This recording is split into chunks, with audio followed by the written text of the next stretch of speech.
All right. Welcome to another live Tuesday at 5 here. We've got the live show every week. We like to dive into what the current events are, what's happening in the real estate market, what's happening with inventory, what's happening with interest rates. And with answering those questions, I like to bring in guests, as I do every week, to kind of help, contribute to the conversation, answer some questions.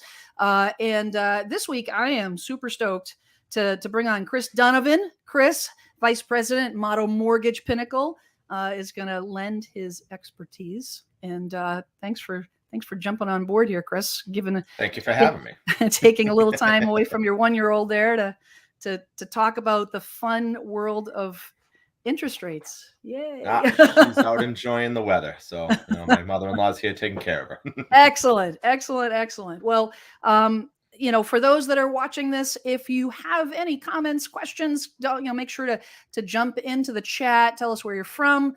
Drop those questions in. We'll get right on those. And if you're watching this on the replay, I'll get back to you. Drop those questions. I'll get back to you. Chris will get back to you. We'll make sure to get those answers. So like every week on the previous live streams, like to jump right into what the heck is going on with the market this week. And Chris, I got to tell you, this week is like the first time it's like Groundhog Day ended, and it was actually something different happened this week. Usually it's the same, information, same data stats and whatnot.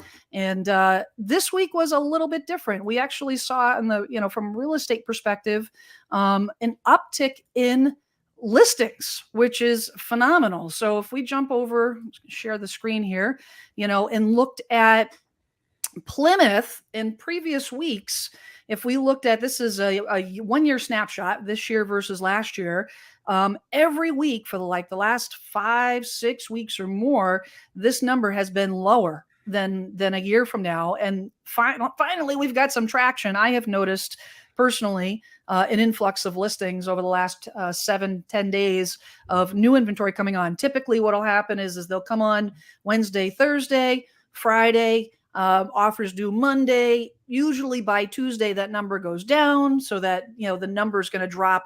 This number was, definitely higher than 36 last week. So that is super encouraging. That kind of reinforces the fact that we are in a spring market, and it's encouraging for, people that are out there, Chris, that are like struggling, be like, I want to buy a house. I haven't been able to buy a house. And because there's no inventory, and now we've got some signs of life. Now this is Plymouth.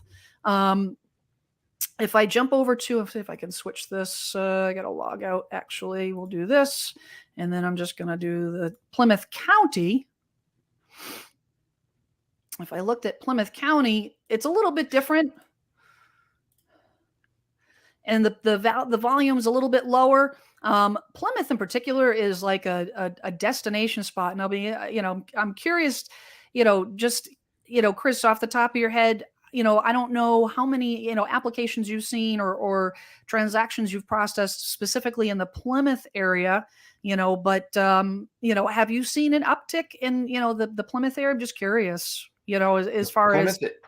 Sorry, I would say the Plymouth area in general, as well as, kind of the sea, anywhere along the coast, not the sea, Yep. Excuse me, along the coast, as you said, it's a destination area. People are starting to, want to go out and get to those, the summertime areas. Buy your house now so you get to enjoy, the walks to the beach or, what have you. But also, Plymouth, as you know, you do have some areas that are also second home.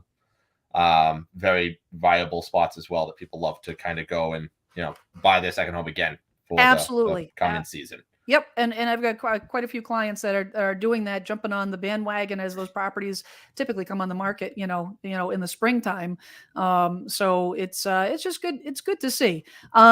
The last thing before we get into the first kind of topic that I want to dive into is I just want to touch on. I always touch on what's going on with the interest rates, and maybe maybe this will be a good segue.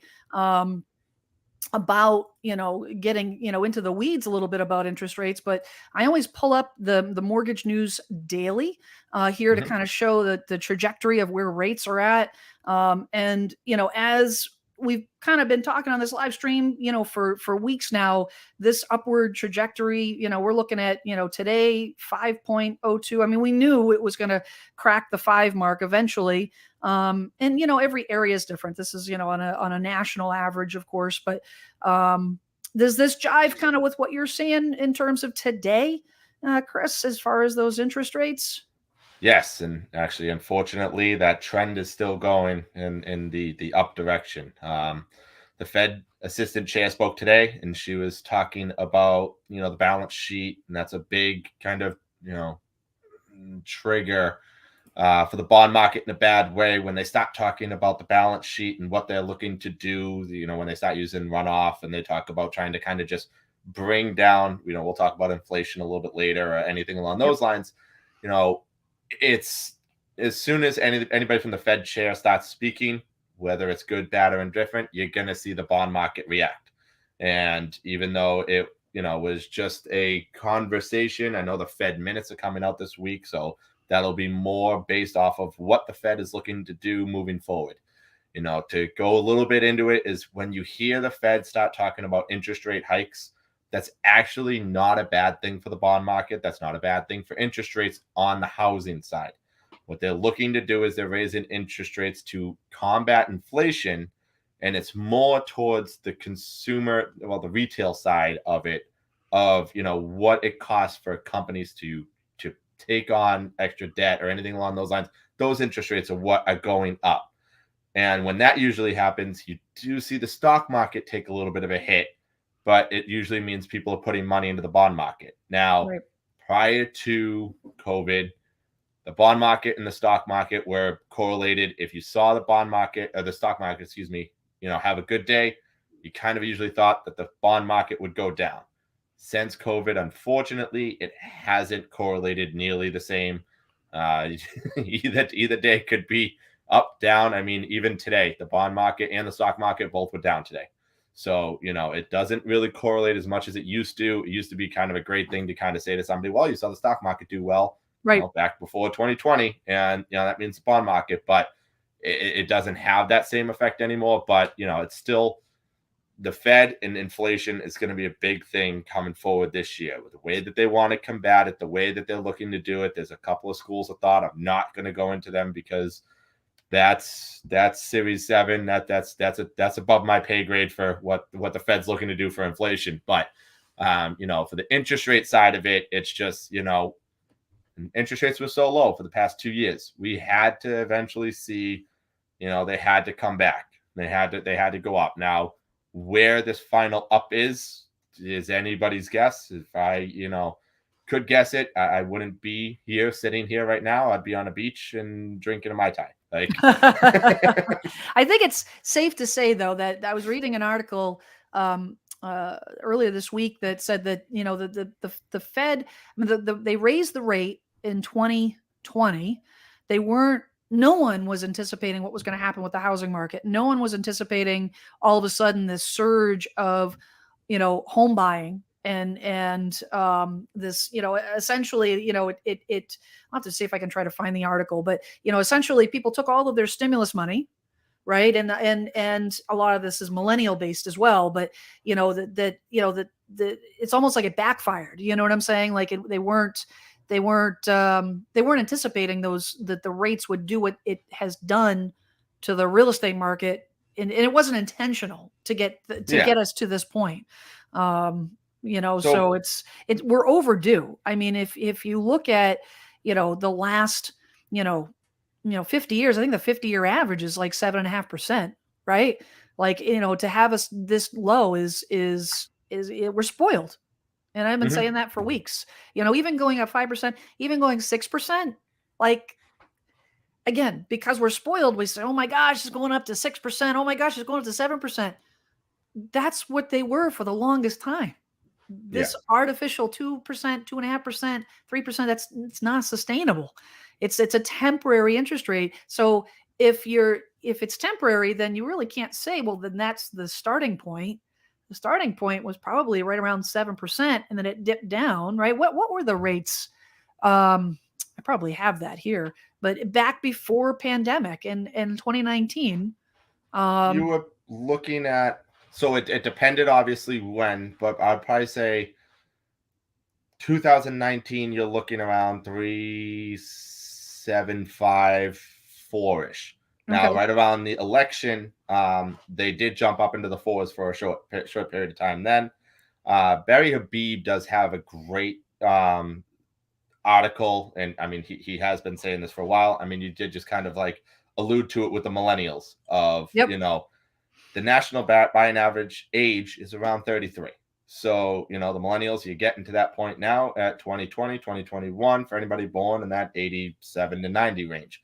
So, you're having this influx of people, as you said, that now have the stimuluses. They were, maybe they were living at home, maybe they were living, amongst each other, because a lot of people do, rent out one apartment and a couple people take a different room. So they're able to, accrue the money during this last time. But right. The inventory, as you kind of alluded to, it's still not there. And it's not there because it's also, the builders are out there, they are building, but there still has not been the confidence from the builders to ever go out and stop building like they did prior to 2008. No, that's And a that's huge. one of the biggest. Yeah, that's one of the biggest things. That's a huge deficit. And actually, I found the article that I wanted to share that was a U.S. News and World Report. It was last, what was the 29th? What was that last, a week ago, last Tuesday. Yep. It may be now or never for spring home buyers amid rising prices and higher mortgage rates. And the article is extensive. I'm not going to read the whole article, but there's a couple key points that I had highlighted. The housing market expected to return to pre-pandemic 2019 norms, at least in terms of inventory and share of purchases made by first-time home buyers by 2024, according to a panel of housing experts in the latest Zillow home price expectation survey. We'll see. Asterisk. We'll see.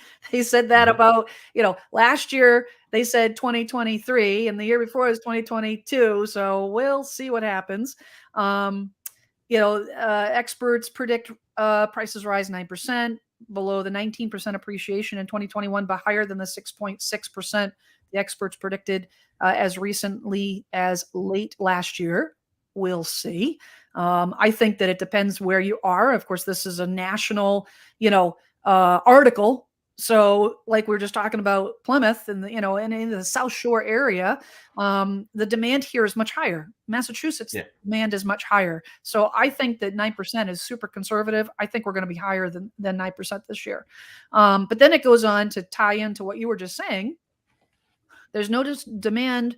There's no dispute that the demand is out there driven by a new generation of home buyers. And I've talked about this in other live streams. As older millennials, those aged 32 to 41, reach the point where their career and family plans are starting to gel, they and younger millennials, 23 to 31, now make up 43% of home buyers. 43%, the largest among the generations, and up from 37% just a year ago. That's like massive amount of buyers coming into this market, according to the National Association of Realtors. It goes on to say, just as baby boomers defined the economy and the housing market before them, so too were will millennials. Baby boomers were, that's, the last surge. That's who was, demanding all the inventory. Some young adults have used the pandemic to their financial advantage by paying down debt and cutting the cost of rent by moving in with family. Now they're jumping into, home ownership, headfirst into home ownership. And, I've seen this with, I'm sure you've seen this as well. These millennials are coming, and they're not coming like when I was buying a house, I was, rubbing nickels together to get, barely the minimum amount. And these guys are coming in with 10% or more, right? Yeah. Decent down payments.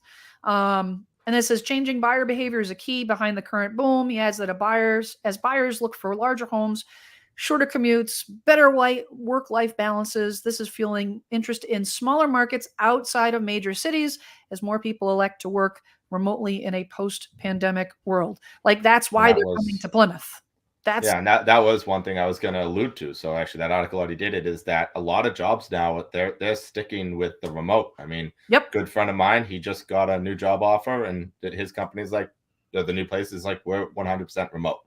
We're not looking at anytime soon bringing people back in. I've heard of some of the companies, just even in the Boston area alone, they had their big, footprint in the financial district, that they're now splitting off from that, breaking the lease or not renewing it, whatever it is. And now they're opening up satellite offices around the Boston area, South Shore, North Shore, and the suburbs, that now people can just go into the satellite office but still work from home. And I have another friend that had that, where his company, they had a big footprint in the financial district, that they didn't renew their lease, and now they have 3 little satellite offices. So, and he said he goes in there 1 or 2 days a week, and he says that he's still not even required to do so. But, now he's even looking to, he was always like, I have to live in, the train area, the metro area, to, be able to get into the city.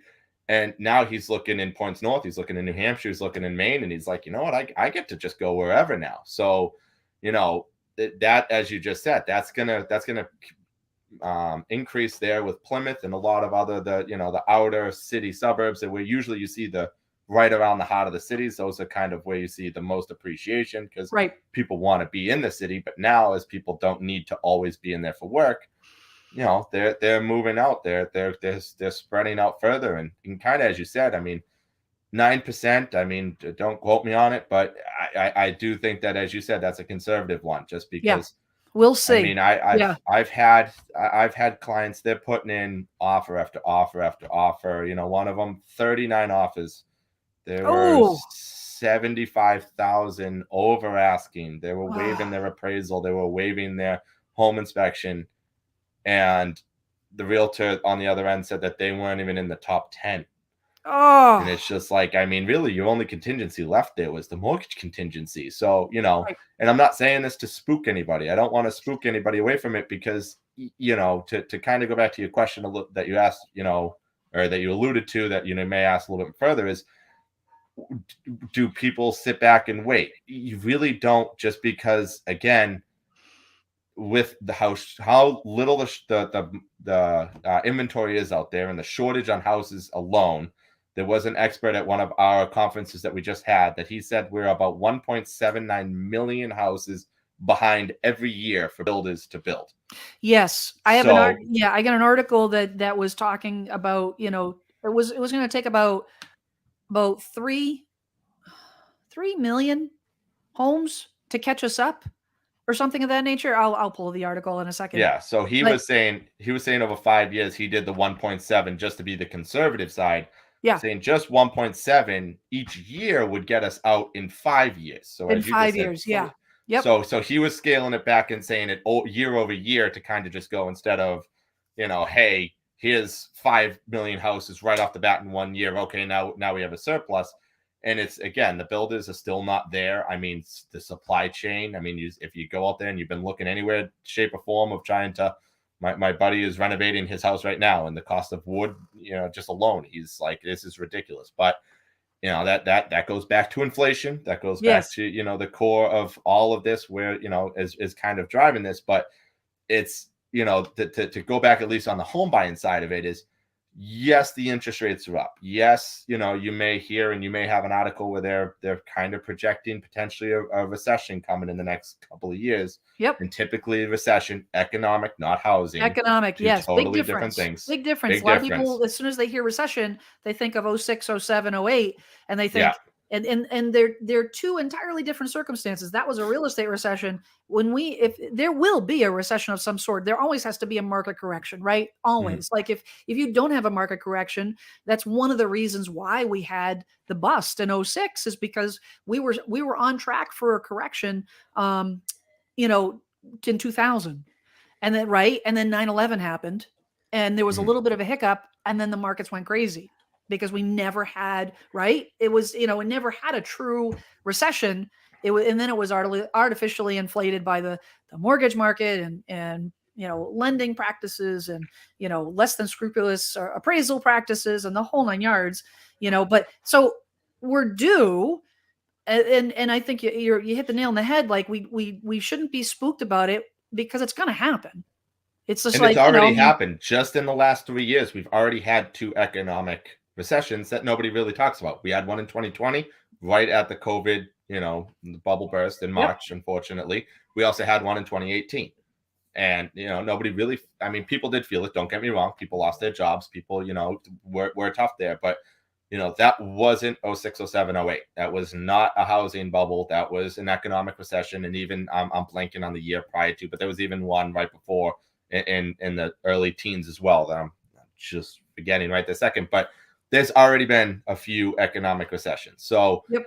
when they talk about that, it's usually because, again, inflation goes up. There's a lot of factors that, they go into it that they talk about, unemployment numbers. They talk about yield curves with the 10-year yield and the 2-year yields. I won't go too much in depth because, I mean, that's a whole another hour and a half just to go over that. But there are data points that are pointing to. If my eyes start to glaze over, we know it's too much intake. Yeah. So, but there are the data points that are pointing to in the next, they're saying as early as 6 months to maybe a year and a half, 2 years out. But they're saying there's going to be, a correction.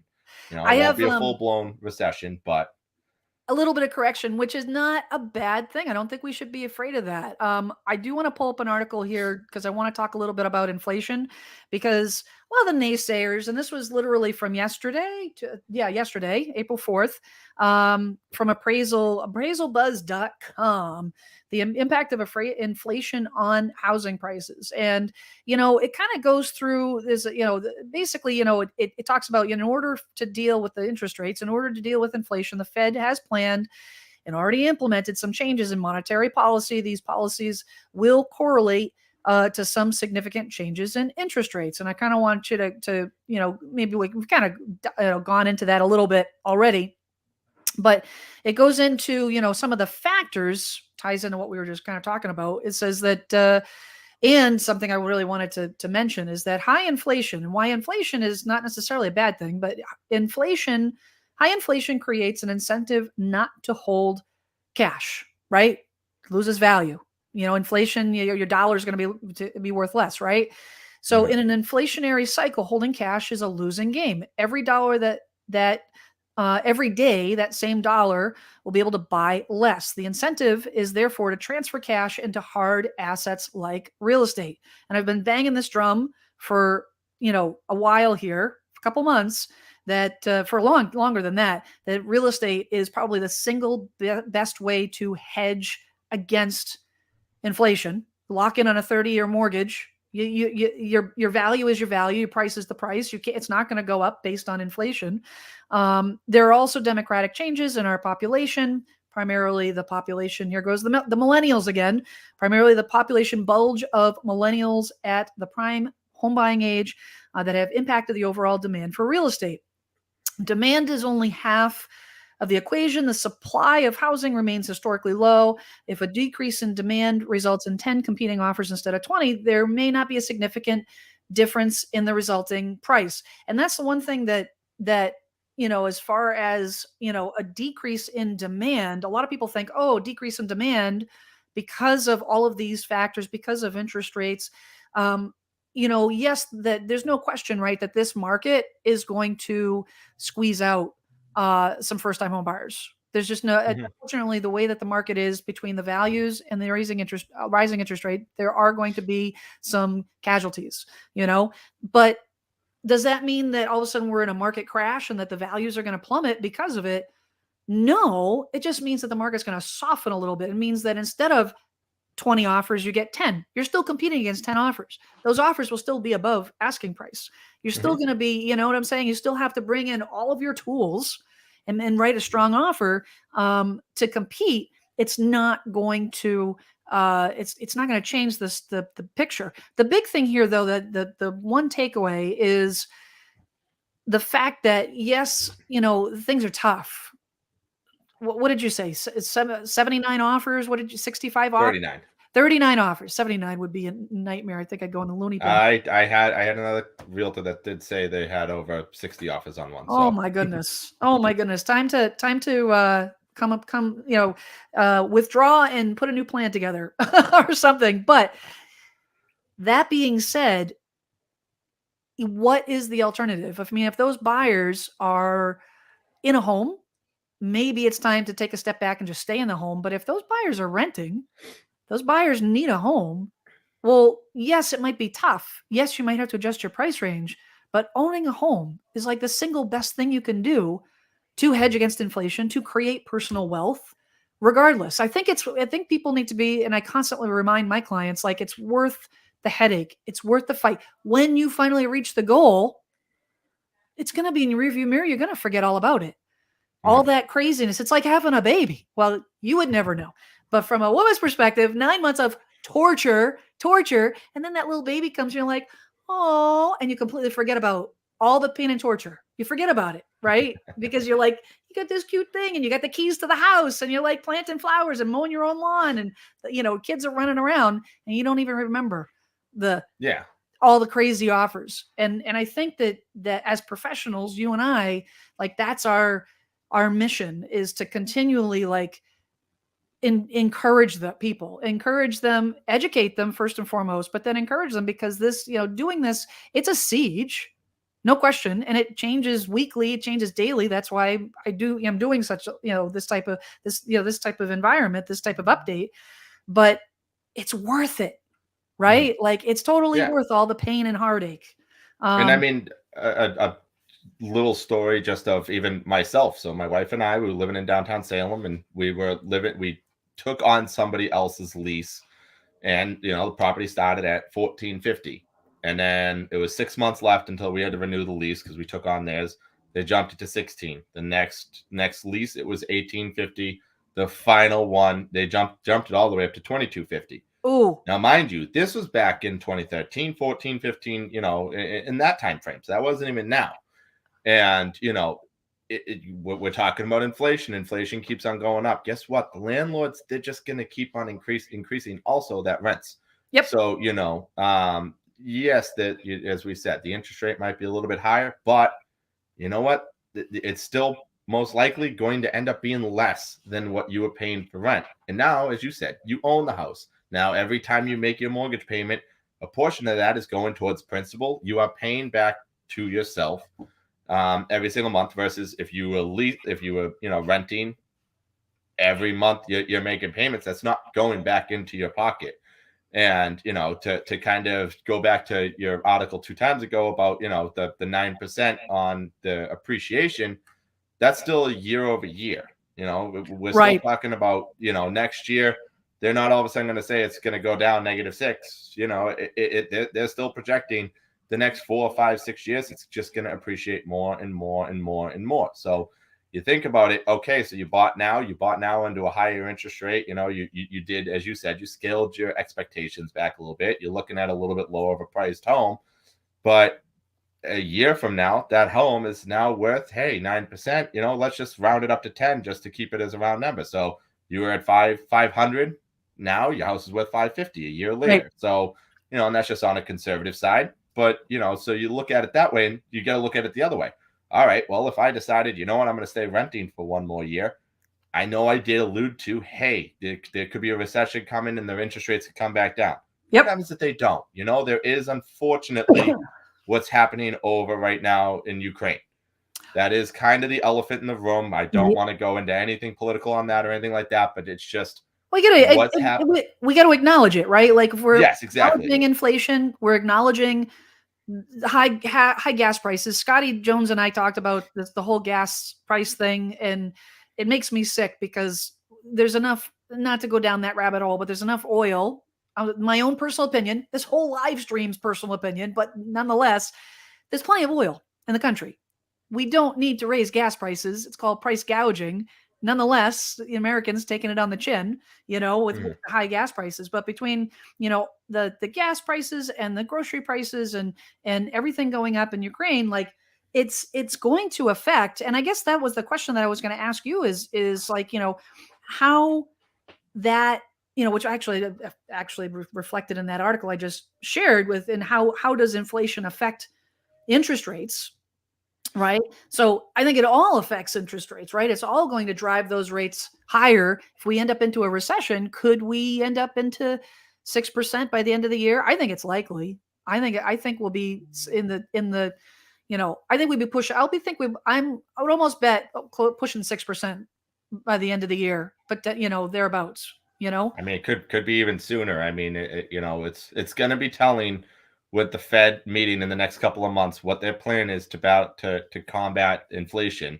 Yep. If they, like I said, there's two schools of thought. If they keep on raising that interest rate, you could see the rates start to come back down a little bit. But if they, like I said, because of Ukraine, they just did it. They were supposed to raise it 50 basis points. They only did it 25. They did say that it was because of, the tensions there. There was a couple other things that, the Fed chair alluded to, that they scaled it back to 25 basis points instead of 50. That it ended up, being negative towards the interest rates and caused them to be a little bit higher. So, right. To just go back to that, the recession comment that I was saying is like, obviously what's happening over in Ukraine is the elephant in the room. If it gets worse, if more things end up happening, this whole recession thought or anything with inflation could be out the window, because we could be in, a conflict worldwide. So, Yep. then all of that we're talking about is for nothing. So, that Right. is one thing that a lot of the economic people in my industry are saying, is just like, yes, the data points are pointing there, but here's the elephant, and we don't know what's going to happen there. So, but let's just say, so you bought a house now, with the 5.5 interest rate, let's just, kind of have just an interest rate number out there. And if you did the same thing, let's just say the rates never change and they're 5.5 next year, don't forget 9% appreciation. You're Right. now buying that house for 50,000, 60,000 more. And don't forget, that's only 50,000 just on the sticker price. If the demand is still higher than the supply, as you said not that long ago, you're still competing against 10, 15 other people. You're now going, okay, well, the house, list price alone went from 500 to 550. Now there's 10 to 15 offers. They have now just artificially rose it up to 575 to 600,000. So now let's just say you're the winning offer 75,000 over. You're now 75,000 over what you could have bought that house today at 500. Right. So it's kind of that ebb and flow for, what people just need to realize and just remember is, the appreciation's not going anywhere for No, the and I foreseeable think, future. yeah, and I think actually I want to segue just a quick second about the narrative, because I've been having this conversation a lot with my clients in terms of that whole narrative of, okay, so the house is on the market for 500 and we're going to overpay 550, 575, right? It's becoming to the point where it was 20,000 over, 30,000, now it's 50,000, 75, and the narrative that I'm getting, that I'm hearing, is that you're overpaying, that the market will adjust, and but up front you're overpaying. What I've been telling my clients is that's not exactly accurate. What your narrative should be is you're establishing the new market value, because if you have 10 offers and they're all coming in at 520, 530, 540, 550, you've got 3 or 4, and that's what's happening with a lot of these buyers. They're not just like, oh, everybody's coming in at 500 or 5,000 over, and then you got this one person that's 75 over. That would be overpaying. No, you have multiple, everybody's up here with the listing price here. The listing price represents the market value as it pertains to what it was in previous history, right? We determine market value based on comps. Comps is what happened, yesterday. So that market value is what we think it's valued at. The buyers determine today's market value. Now, today's market value is here. Now, as soon as you close, that's the comp. So you're not overpaying, you're moving the bar and you're setting the new market values. And I think the narrative has got to change to be able, so people can understand, because I think there's a lot of resistance. They say, oh my gosh, I have to overpay. And there's an appraisal challenges, and we don't have to necessarily go down that road right now in terms of how you navigate that. You have to challenge that. But even with the appraisers are acknowledging the appreciation percentage. They're acknowledging, and that's why, a home seller will say to me, well, Jen, why do we price it here if the appraisal is coming in here? And it's because the appraisers are coming in. We're looking at comps and history. The appraisers are factoring in that market value appreciation. They're factoring in the fact that I told them we had 10 offers and they were all in that number. And so they're allowed to add some appreciation. But I think that the narrative to especially with these, I have a lot of, people moving into this area, people that are first time, a lot of first time home buyer millennials that are talking to the parents, that are talking to friends and say, oh my gosh, you're overpaying. It's like, no, you're not. Because the thing is if that's what holds you back, to your point, a year from now, that bar is not here. It's going to be here. Mm-hmm. And you're going to be spending more for that same house, more mortgage payment, because the interest rates, maybe they'll go up, maybe they go down, but the purchase price is going to be higher. I actually wanted to bring up an article that was actually very appropriately named The Perfect Storm, which was a phenomenal movie, by the way.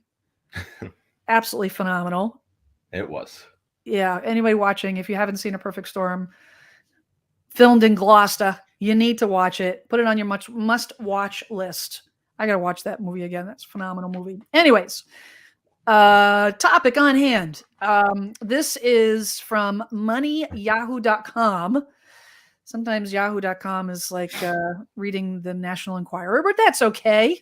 So some of the information is good.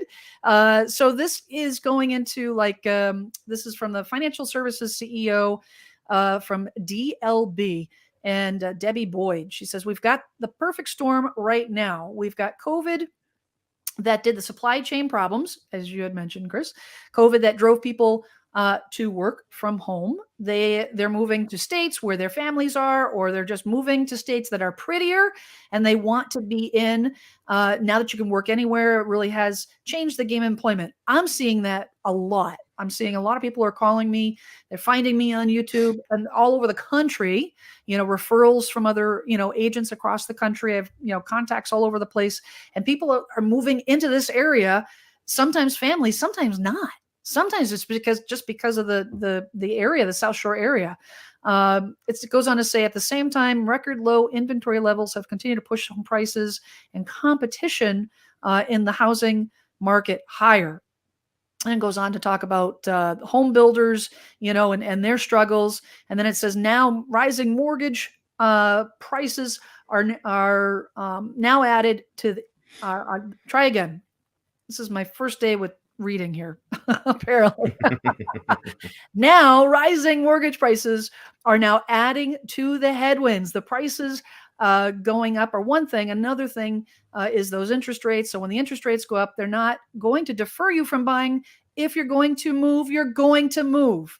And I wanted to read this article. I wanted to bring this up to hammer on that point. And I know I've talked about this in previous live streams, and we can talk all day about interest rates. We can talk all day about, appreciation and how the market and inflation and what's happening with across the country. When somebody needs to move, none of those factors are going to affect them. Mm-hmm. Period. If you're being relocated, if you're downsizing, if you're all of a sudden your family's way too big for the house, you are now working from home. I had a client who had 3 kids. They bought a ranch, a 3-bedroom ranch, right? When it was just them. Now they have 3 kids under the age of 15 and a dog. And the husband is a banker who's working from home. His home office was the kitchen table. Mm-hmm. That wasn't cutting it. Yeah. No, the market had absolutely no bearing. The interest rates had no bearing. The prices had no bearing. Bearing in the sense that obviously it determined where they were going to buy, but it didn't determine that they were going to buy and that they were going to sell and move and purchase another home. And that's the thing that I get the question a lot, like, oh gosh, is the interest rates going to slow the market down? Appreciation, when's it going to stop? Is it going to slow the market down? No. And that's kind of how we've gotten to this point, is because people are like, I don't care about, okay, once COVID, Chris, I don't know about you, but I started, we had lockdown, was it March 13th, 2020? Sounds about right. Yeah. And I was back selling. I'll never forget. I got a call from a client. It was like the first or second week in April, right? And like literally barely 30 days into lockdown, Jen, we're ready. We want to buy a house. You do? Now? It's a pandemic now? Yep, we're ready. Okay. And that was like after that, within a couple months, things just exploded. Pandemic didn't make a difference. Prices going up didn't make it because people needed to move, So I'll get off my soapbox. It's something I feel very passionately about because, not to mention it's the best tool for your money, in my opinion. But I think that it's not, and this is why so many experts are saying that regardless what happens in your field, regardless what happens in the real estate field, these are not going to change. The market's not going. There's no bubble. Things are not going to drastically change because people still need to move.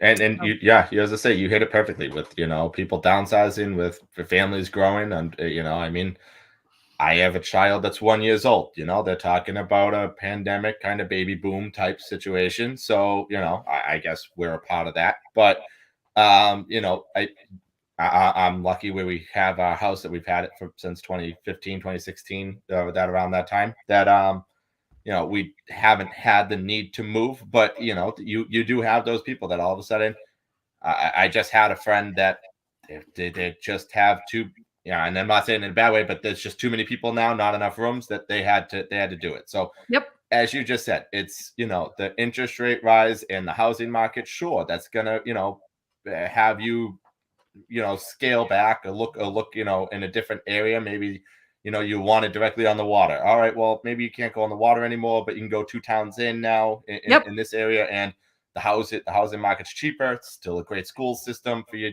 kids or whatever it is. That's what you get. Then you also get the people that are looking to downsize, as we kind of talked about. Rents just keep on, unfortunately, going up. That people are saying, you know what, I need to get out of this area. My landlord just put up our rent another $300. So when people start adding all of that together, yes, you're right. We're not going to see a real change.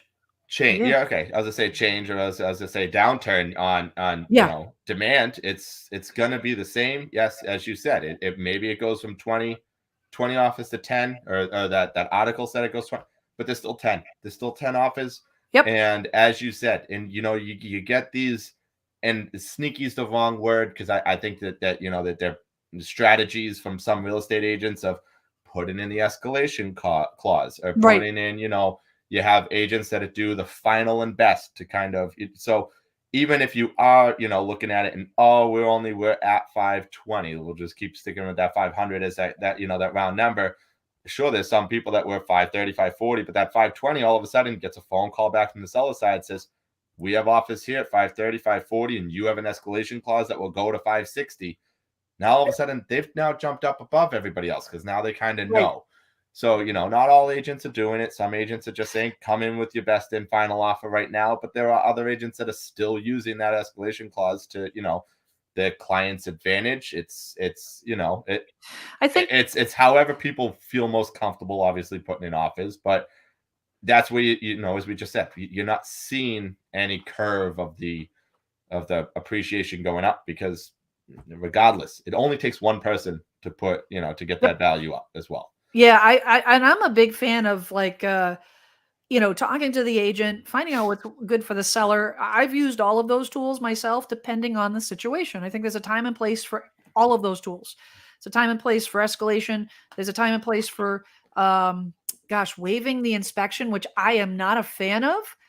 But if you have somebody that's buying a house cash, they're able to financially, leverage themselves to, to take the blow of something, breaking after you move into the property, and the property is only a few years old, then, that I think that there's a time and place for those. And again, I will never recommend to my client not to have an inspection, but I certainly will say, I'll put it on the table, educate, right? That's what we can do, is educate, and then let the buyers determine what's best for them. in terms of, what's how to craft. I don't think it's not a cookie cutter situation. I had a client ask me, like, how much over should we go? And I have to answer the question like, well, how much is it worth to you? Yeah. And I mean, that's something that I've It's been not saying to my cut and dry. clients. Yeah, that's something I've been saying to my clients because, if this is your forever home, Mhm. if you're looking at it and saying, you know what, we're gonna raise our kids here, we're gonna raise our dogs, whatever it is that that you're deemed, but you're looking at it and saying, we're in our ideal town or city, we're in our Yep. ideal situation, we're gonna be here for the next 30 years. There is no predictor of what's gonna happen 30 years down the line.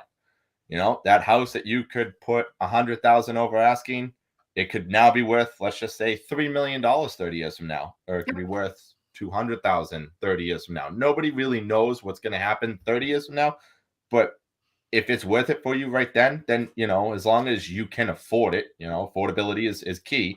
If you can afford it, then absolutely, then you go to whatever you feel most comfortable with. And that's what I say to my Right. clients. Where do you feel most comfortable with? Is this a house that you deem as your forever home, or is this a home that's 5, 6 years from now? And if it's 5, 6 years from now, I at least have some, kind of tools that can show you where they deem the appreciation to go, and Yep. then you can at least kind of use your judgment. As you said, we're here to educate the clients. And just to go back to your home inspection, I'm 100% with you. I as much as I know it is a tool to kind of show yourself as a little bit stronger of a buyer to waive the home inspection, I don't ever really want to tell my client to do so. I had a friend that was buying down on the South Shore, actually, and um he had a home inspection. The home inspector walked up to the house, never even entered the house, looked at the roof and saw a bow in the roof and said, I'm not even going to charge you the 550 or whatever the dollar figure was. He Wow. says, pay me $100. I will write up an explanation on why you should not be buying this house. Because he was like, that structural issue right there, he's like, it's going to cost you tens of thousands of dollars. Yep. So, and that was the case. So my friend did it. They got out of that house. They went and they bought another house a few months later. But it was just like that right there. And him, his realtor, my friend's parents were all there. There was 9 or 10 of them all staring at the house, looking at it, saying, "Oh, this is amazing." And not one of them was able to notice what that home inspector went and noticed in 2 seconds. Well, you know So what, when you're in that that heat, I'm just going to actually just real quick pull in. T is down, I believe, in Florida. She's always jumps on the live stream. So thanks so much for waving. I appreciate you being here, T. Just a little shout out. But no, I completely agree with you. And I tell my clients that, I'm a licensed real estate agent. I am not a licensed home inspector. I'm not a licensed contractor. I'm not a licensed mortgage professional. However, after 25 plus years and over, oh gosh, I think I added it up one day. It was like over 600 home inspections I've been to. I kind of, you pick up a few things, right? You kind of pick up a few things. And when a buyer goes in, especially first time home buyer, but not just limited to first time home buyers, this is an emotional process, right? And mhm. it should be. It's your home. Unless you're buying an investment piece of real estate, it is your home, and there should be emotion attached to it because that's how you're going to determine if that's the right house for you. The big thing to know though is I'm here. I do not have emotional attachment. My goal is to get my clients from A to B. It doesn't have to happen, on their timeline. If they said to me, Jen, we need to have this happen, in a week, then we're going to push hard. If they say we've got a little bit of time, but we really want to make sure we find the right house, I have no skin in the game. I have a home to go down to, so it's not hard for me to be pragmatic about it and to say, to your point, and I've done that many, many times, walk into a house.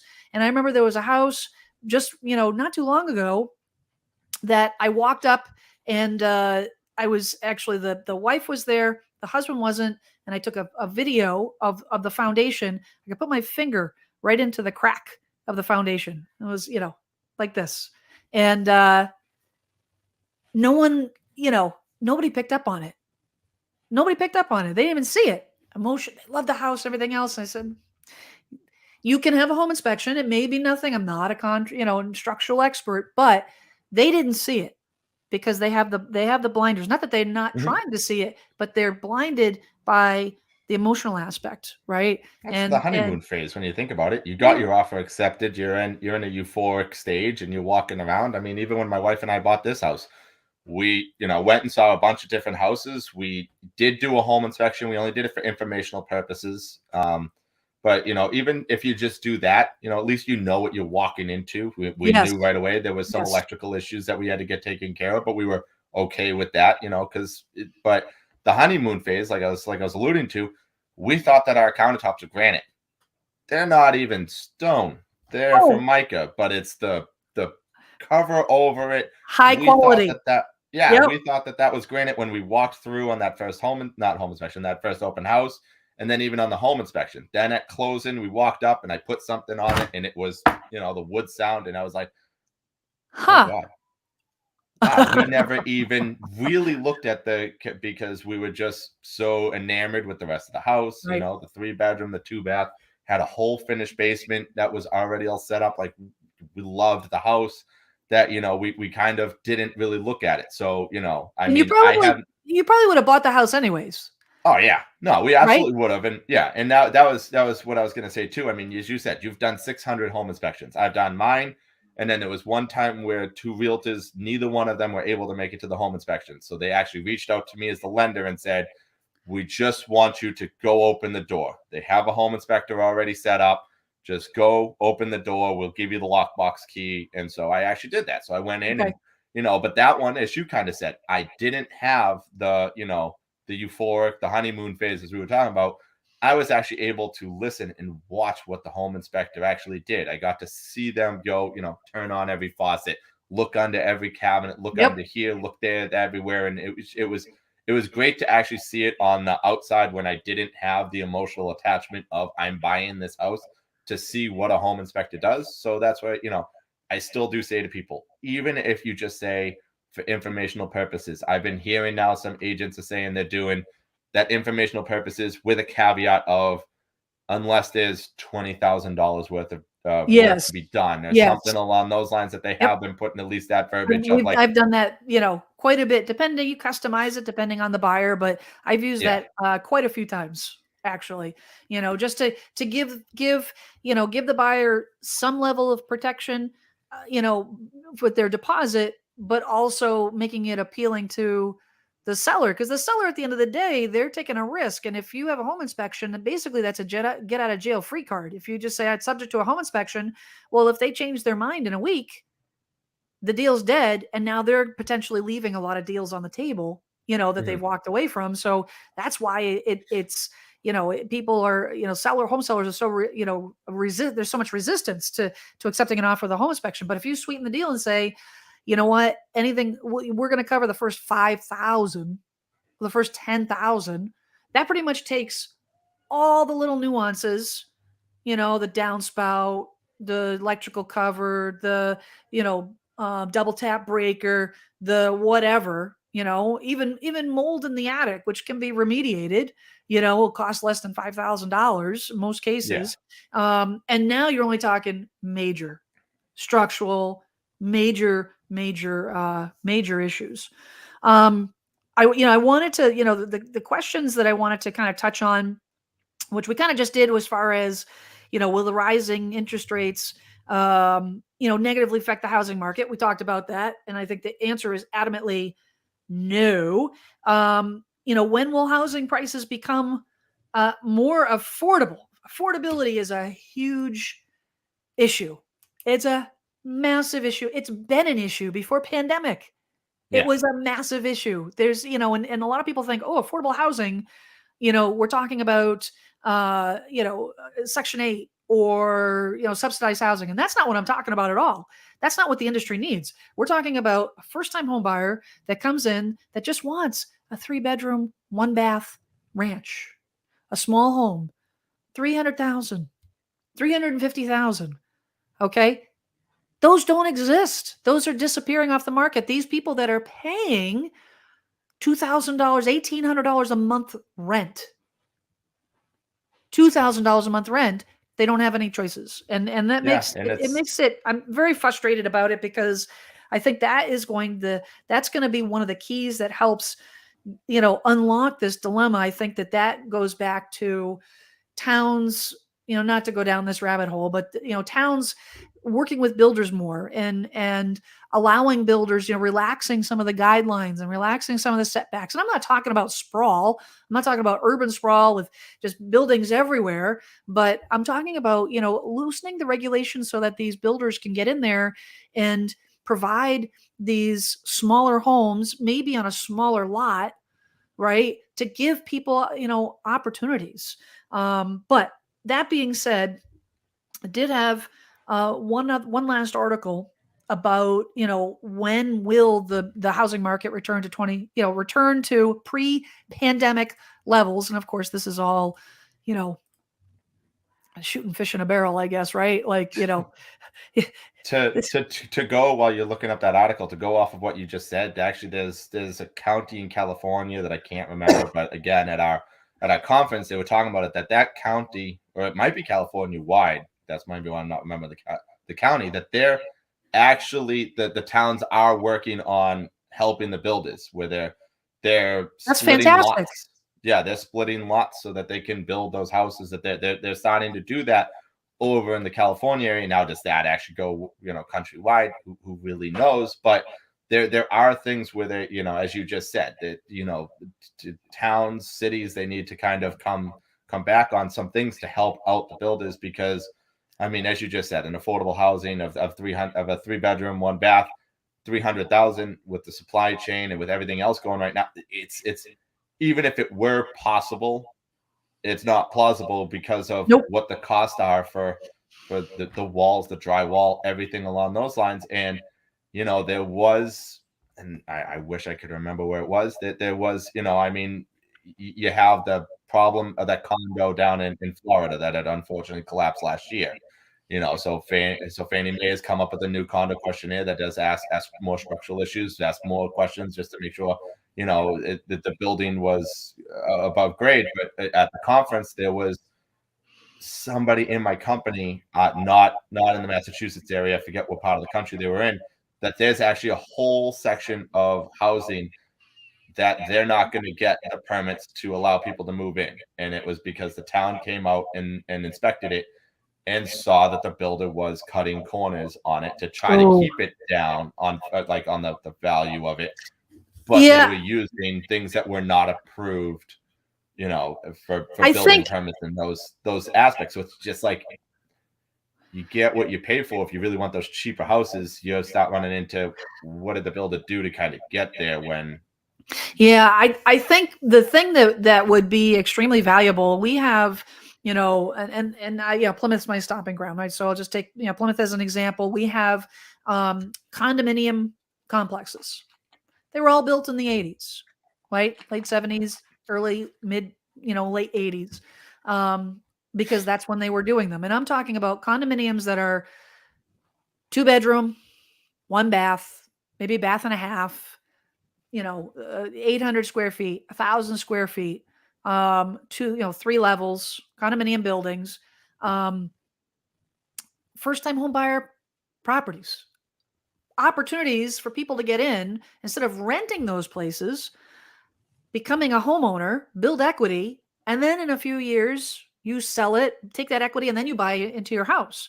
Mhm. And those properties, we have some of those properties in Plymouth, but they're aging, and how many have been built over the last 10, 15 years?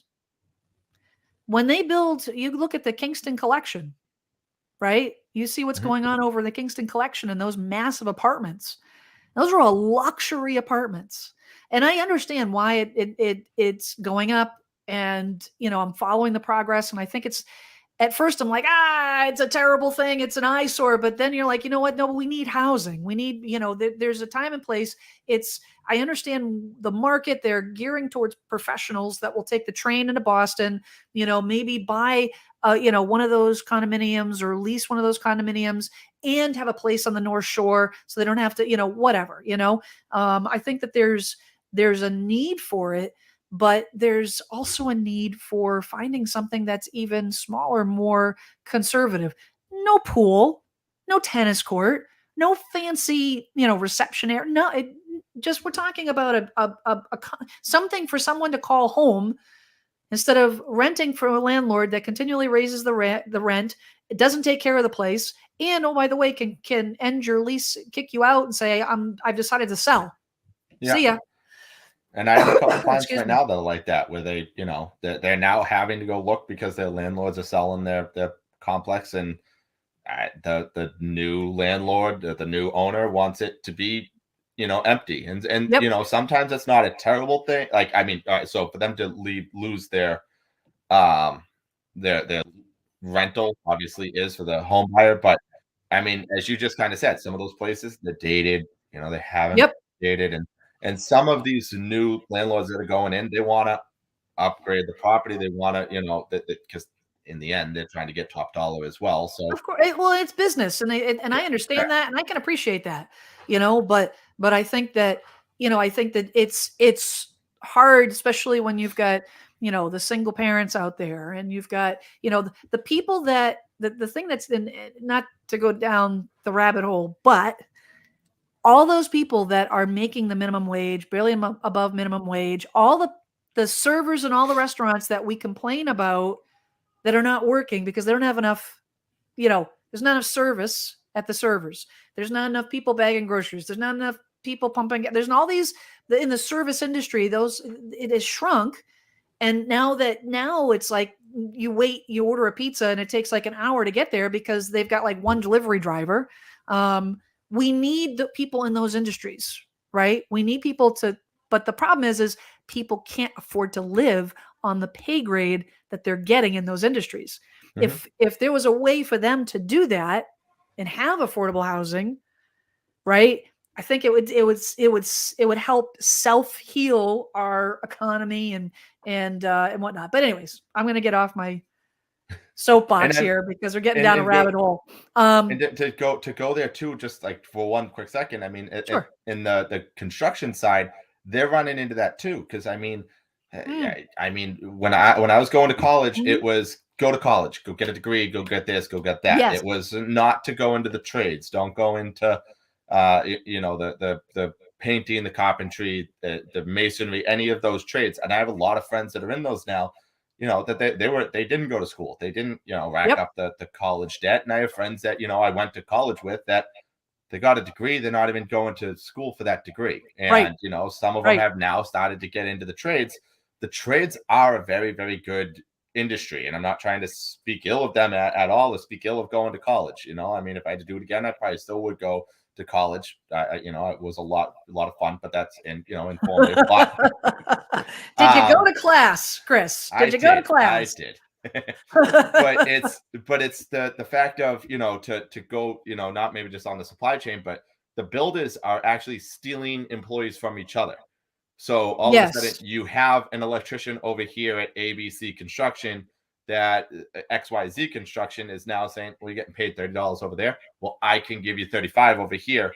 Right. And they're just also now just taking from each other when, it would be nice in the builders world sphere as well, is that, people do start going back to the trade industries as well, because that is, not to say like it's an older industry, and that, Right. people do need to start getting into there. But at the same time, they do have to go through a lot. They have to become journeymen. They have to become, to get licensed, you have to do a certain amount Yep. of years. I mean, even like the appraisal industry is a very, very old industry, but to get into the appraisal industry, you have to do 2 years, if I remember correctly. To do 2 years, Yeah, it's pretty much just like not kind of getting paid. insane. It's kind of insane the amount of work for from the appraiser. What was I was actually just talking to somebody the other day, and they said they had to get their MBA. I don't remember. Maybe I was listening to a podcast, but no. To your point, uh, and having nothing to do with real estate, but just in terms of just you know social awareness. Um, I've got one daughter in college. I've got one freshman in high school, and I think the schools are starting to do a better job, but when they have signing day, right, in the spring, when they have when a student commits to a school because they have a D1 scholarship, or they did well at the DECA finals or whatnot, they commit to their college, they take pictures, they got the banner, they got the parents there, the whole 9 yards. What you don't hear about is this kid just signed on to be apprentice at the plumbing company in town. Mm-hmm. Right. And those kids are looked down, like, to your point, they're looked down on. I've told my kids, it's like, you have a couple choices. You can go to college, or you can go to a trade school, or you can do something like I went to school a little bit. I didn't know what I was going to do, and then I found real estate, and then I did take some business classes, but I studied. You have to study somewhere. You have to study somewhere. You have to invest yourself in something, but it doesn't have to be a traditional college, and that has backfired. Our entire economic system is backfired, and we're like we're suffering because of it. We're suffering because I have my clients that ask for referrals for electricians, carpenters, contractors, plumbers. The list is short. The list is short, and their availability is shorter. So Shorter. you get people waiting months and months to get something fixed that may absolutely need to be fixed. So yes. I wanted to pull up this article about the big question of when are we going to get to the pre-pandemic levels of inventory? Like, all this stuff is good, but like, when are we going to see that? When's going to be the light at the end of the tunnel in terms of not so much pressure? Zillow is saying, this is from the website The Motley Fool. This was actually published on Sunday. So Zillow is saying 2024. I don't know about 2024. It just goes on to talk about the challenges and whatnot. And it says that, so far rising interest rates don't seem to be driving buyers away. We've kind of talked a lot about this already today. As long as housing inventory remains low, sellers might continue to get away with charging sky high prices for their homes, pushing buyers to the limits. On the one hand, it's fair to assume that property listings will pick up as sellers are able to move past some of the economic and pandemic-related concerns that have plagued them since 2020. But Zillow doesn't really expect that to happen anytime soon. In fact, according to Zillow's most recent home price expectation survey, housing inventory won't reach pre-pandemic levels until 2024 at the earliest. And it goes on to say that puts buyers in a tough spot. There's no question about it. I think that's 2024. I think that's realistic. It might even be longer. And it goes on to say that, while there's, and this is a little bit, I don't necessarily agree with everything that this article says, but I'm putting it out there because this is what people are reading. This is, while there's no guarantee that we'll take 2 years for real estate inventory to return to pre-pandemic levels, it's a possibility buyers need to brace for, and that could mean adjusting plans and resetting expectations. What we just talked about, right? With, if you can't afford here because your interest rate has gone up, then you need to adjust your price instead of making that gap between what you can offer, the purchase price, and what you can offer.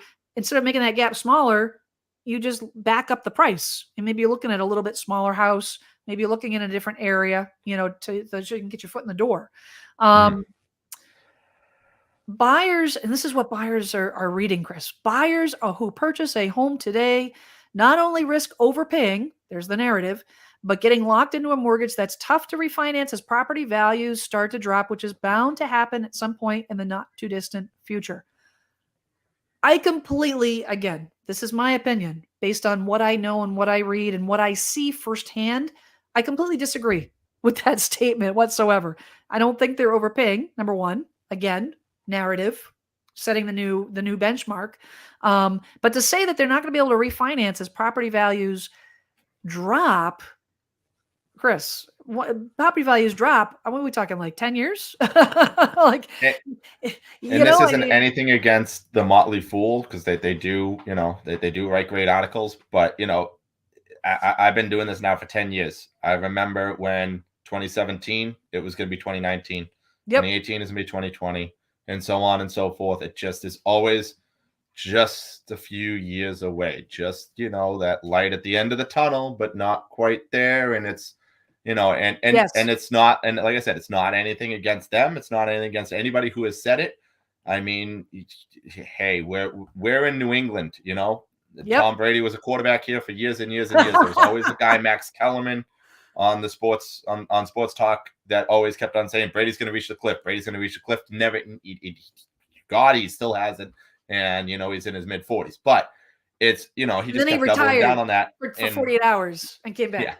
Yeah, but it's not. I know I brought it to the sports side, but it's unfortunately, people have been projecting this or predicting this now pretty much since I got in the industry in 2010. That it was going to be 2012, then it was going to be 2015, then it was going to be 2017, and it just keeps on getting kicked out further. And I think it goes back to some of the experts that I was talking about earlier with it.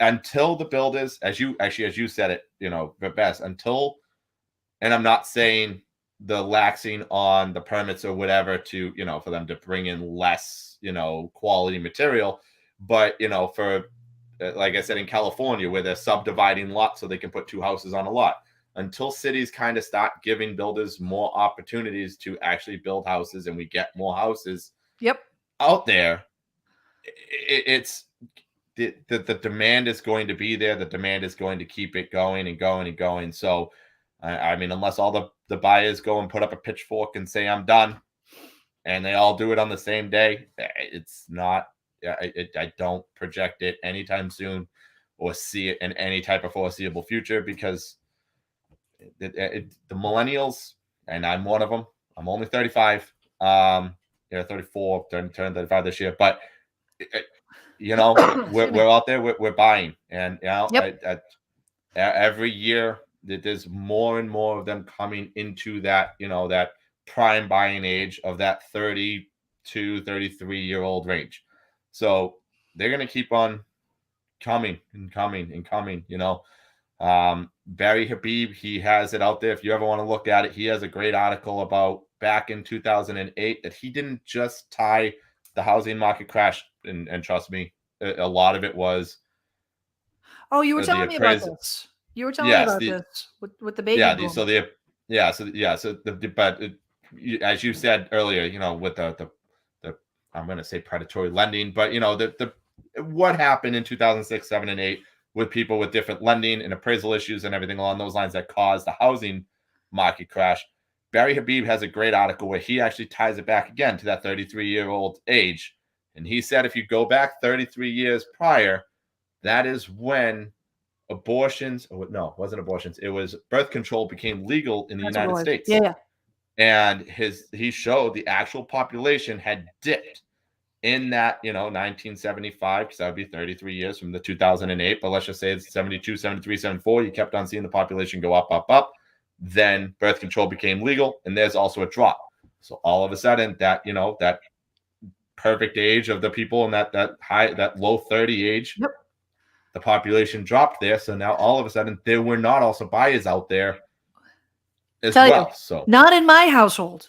Not in my household. I'm the oldest out of 5 kids, and I was born in 71. So during the 70s,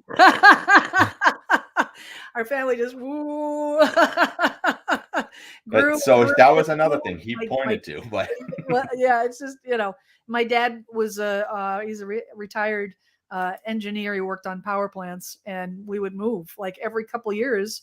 He'd get stationed at a different power plant all over the country. We were moving, and we would just move, and because we would need to move, and because there was a need, regardless of the interest rate and everything else, we moved. But yeah, there was that wasn't happening in the Krakowski household. But I digress. Well, I think I've got everything on my list here squared away here. Chris, I thank you so much for all your insight. I know you just got back from Houston. Is there any opportunities for buyers, like in terms of, new programs that might give them an edge with, making offers or I know there's a lot of stuff going on different lenders across the country that are kind of being really creative with, getting your underwriting done ahead of time, and, instant, Freddie Mac, getting an instant appraisal before the offer's made, and all this kind of crazy stuff that is very interesting, and very consumer centric, more so than nothing completely different than what happened with the craziness of '08. Just more creative to give people a leg in. So, are you seeing anything like that's here or coming with model mortgage that you wanted to kind of just mention, or? So we do have a couple, as you just said, we can get people pre-approved prior to them even going out and looking. It's giving that buyer just a little bit Sure. of a leg up versus, the pre-qualified buyers. But you also do have, as you alluded to, desktop underwriters. So Fannie Mae and Freddie Mac are trying to do those a little bit to alleviate the appraisal side. I do apologize. 1 second. And we lost him, and he's back. Oh, back. My Roomba turned on, so I didn't want to have a vacuum going on the background. This is real life TV right here. Yeah, there you go. So, but to go back to it, so yeah, so a lot of things in our industry are trying to kind of help out the consumer. We're trying to, Right. get those instant approvals out there. UWM is one of our wholesalers that we work with. They have the Bolt appraisal approval, not appraisal approval, that I can get you pre-approved, same day. So you're going out there and you're being pre-approved and out there, and you're making your offer just that one bit stronger. There are, some down payment assistance programs that are starting to come down the pike to kind of help out first-time home buyers that, I know that a lot of people are coming in with the money, but not everybody does have it. Yes. So they haven't been there quite yet. We do have some of the non-QM programs, bank statement loans are coming back, some of those that for self-employed buyers, we can only qualify you on what you show Uncle Sam on your tax returns. So, I got a question here from T. She says, I got here late. Is Chris nationwide? I know your Pinnacle is Massachusetts, right? So Mass.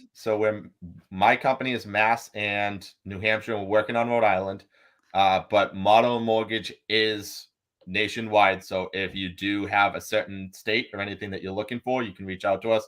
We do have a whole sphere of pretty much Florida, because I know T's Florida. down in Absolutely, Florida. yeah. Okay, Florida, all right, absolutely. So, we have a couple. Yeah. So I'm going to I'm going to include Chris's contact information in the show notes, and you can certainly reach out to him, and he'll get you in touch with an agent, licensed agent down, a model mortgage agent down in Florida, so that we can get you taken care of.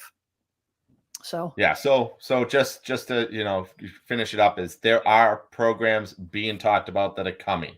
So it is, as you just said, it's an ever evolving industry that we're trying to make programs that are out there that are worth it for the client, that still meet the box. We don't ever want to go back to the 2006, 7, and 8, where there was programs. I was not in the industry then, but there was ones that were just really called the no-nos, which was no doc, no income.